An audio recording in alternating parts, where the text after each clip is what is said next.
Hi, welcome to Money Smart program from Little Saigon TV Network. My name is Katie. And my name is Linda, and we're with L.A. Hoyt Consulting.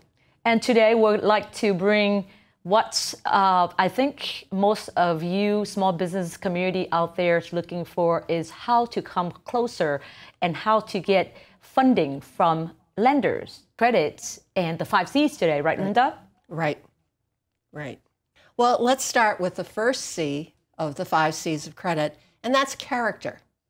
Now, whether or not you're looking for a small business loan, you're going to go lease a new space for your business, or you're trying to set up credit with a vendor, they are going to scrutinize your credit. And since most small businesses have little or no credit history, they're going to automatically look to you as the business owner and scrutinize your credit.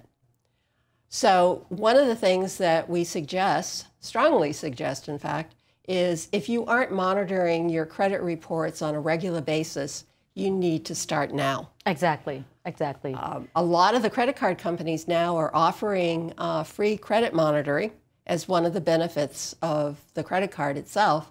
So you want to make sure you take advantage of that. The other thing is that you can get a copy of your credit report, which has been mandated by the federal government that it be available to all consumers at annualcreditreport.com. Right. And you can get a copy from each of the 3 major bureaus, huh? Yeah, the agencies or companies, actually. They're private companies, but get the reports from them once a year at no cost. Exactly. And it is very important because, obviously you want all your information updated. And you don't want anybody else's information on yours. Exactly. You know how us Vietnamese, we have similar names, same last names, same first names, same middle names. And so, for them to report, our credit, we want to make sure that we have our own information on our credit reports. Right. Because oftenly, right, Linda? Oh, they make mistakes all the time. And, our names, so similar. Exactly. They wouldn't know if there's a middle initial, or there's multiple middle initials to our names. And so for us Vietnamese, especially for business owners that are Vietnamese, and because our names are so similar, and oftenly another mistakes in the credit history that we both experience seeing is the addresses, because we have multiple families in one address and one resident, and so we have so many addresses, wrong names, in yours, and so we're really encourage you to contact annualcreditreport.com to order yours for free,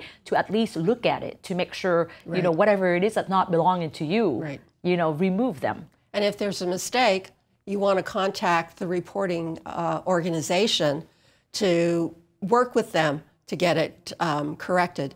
The other thing that happens a lot of times is that old debts that you might have defaulted on are still sitting on your credit report and affecting your score and your credit worthiness.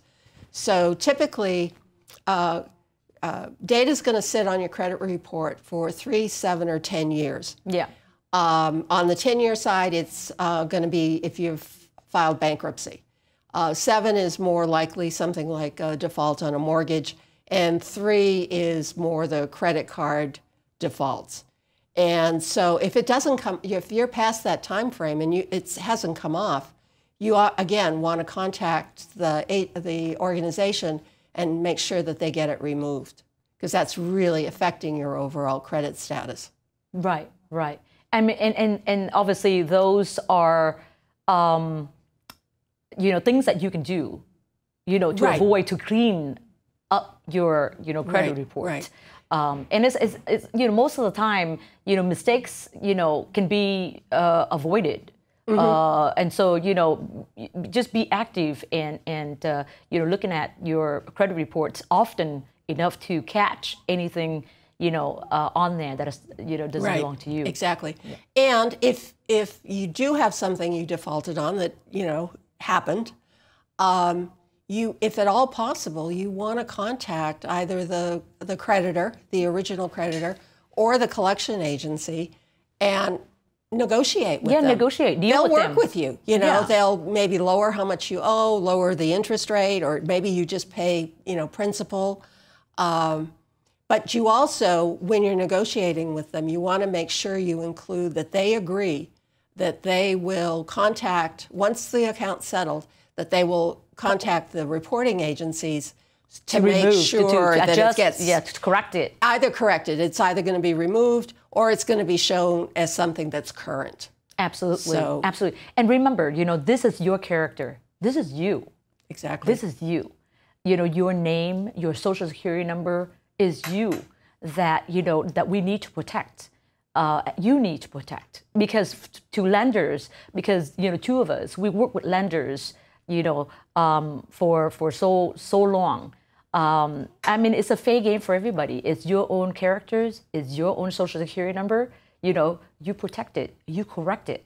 Exactly. And that's your responsibility, right?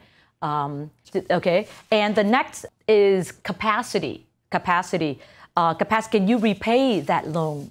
Business loan, personal loan, mortgage loan. Can you repay that loan? So they look at your capacity to pay back that loan. And Linda, what is the ratio that usually loan ask us? Like, say, for example, give them an example for a mortgage, applying for a mortgage, for example. What is that ratio that they always, a rule of thumb that lenders talk about? I think typically it's 80-20. Okay. Can you tell more about that so then they understand, the audience understand to that rule 80-20, how lenders, Well, what they do is they look at what income you have, all of the sources of income. Yeah. And then they look at your total debt, and then the addition of if you were to get a mortgage, how much does that add to it? And I believe it's 30%. Yes, 30%. It needs to go to housing, which is extremely difficult if you're living in Southern California. Yes. It's very, very hard to get to that level. Yeah. So that unfortunately makes the need for a larger down payment. Yeah. So. Yeah. And for us, small business community, sometimes, the way we file taxes, the way we claim income, the way we have write-offs, the way, on our earnings, is a little bit trickier than when you work for a company. When you have a W-2, your earnings can be very clear stated, right? And so for small business community, most of you owners, when you have your tax prepared or filed, and the amount that for lenders to look at and determine your capacity, okay, after you subtract all, write-off, you subtract all liabilities and everything, the earnings that's what lenders look at to see if that supports you, your business, your life. Everything else liability on your plate, in terms of capacity. So, you are a business owner, you own a restaurant, you own a salon. That doesn't mean, the lender would take that as face value that you're a business owner. No, we want to look at numbers. We want to look at what you file in your taxes. Exactly. And so they can determine, capacity. Well, and the other thing to remember, too, is that with small business loans, typically they're personally guaranteed. Yeah, you are. So, if your business fails for whatever reasons, it doesn't matter if you BK the business. That responsibility for that loan is going to follow you, and you're going to be responsible for paying it back. Yeah. So, again, when the bank is even considering you for the loan, they want to see that you're going to have the capacity to pay it back, even if the business fails. Please stay tuned. We'll come back, after some of these messages.